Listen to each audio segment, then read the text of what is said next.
Sorry, I'm still thinking about Lori's onion examples, like the most pleasant onion I've ever watched peel. So thank you for that, Lori. To your question, Matt, I think that where it's led us is that we have a system that really confuses like formal education or higher education with opportunity and credentials with mobility. And so I think, for decades, and you just said that, we really elevated college as like the primary, the only pathway to success. And I'm going to be using a lot of quotation marks. So if there's any listeners that are like listening and not watching, just know there are many quotation marks in what I'm about to say. College is absolutely powerful. We know that. But what we ended up doing along the way, I think, is really devaluing many other pathways. And so what ends up happening is that we end up with a labor market where like two things exist. Like one, people could actually be over credentialed, but maybe under connected to any real opportunity, or they'll be locked out sort of altogether because the traditional path wasn't accessible to them or any other path. And maybe they didn't have, again, enough luck like a person like me.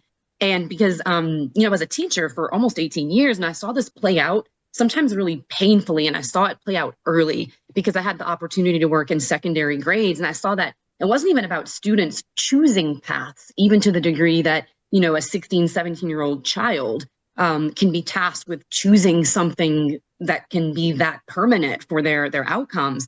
But instead, they were more being assigned identities. And we see that all the time. Like we track kids, right? So college bound, that means, and here's where the quotations start, like capable and promising and full of potential.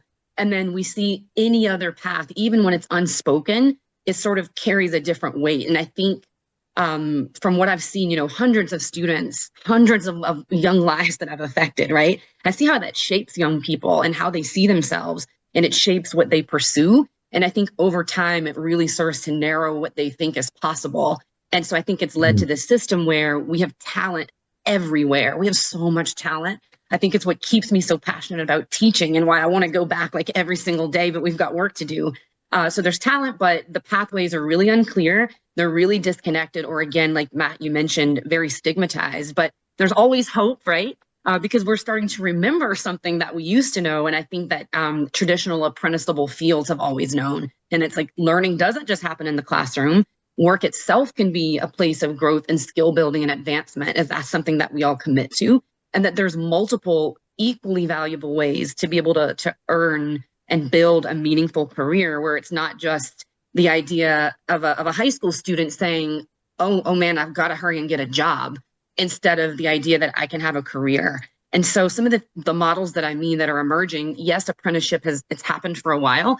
Now, as of the past few years, the Department of Labor has made careers that previously weren't apprenticeable, with teaching being one of them, where any of these positions that you mentioned earlier might start off where it's like a paraprofessional or a bus driver or a janitor or a CNA, or places in business or in IT, where whenever we partner, we sort of merge. Not only is there this constant upskilling, but it starts to take on what traditional apprenticeship looks like, where you don't have to choose between college or making a living by putting food on the table and caring for yourself or your family. And you can actually be able to earn and learn. You can actually be able to earn a degree where your job leads to that degree and not the other way around.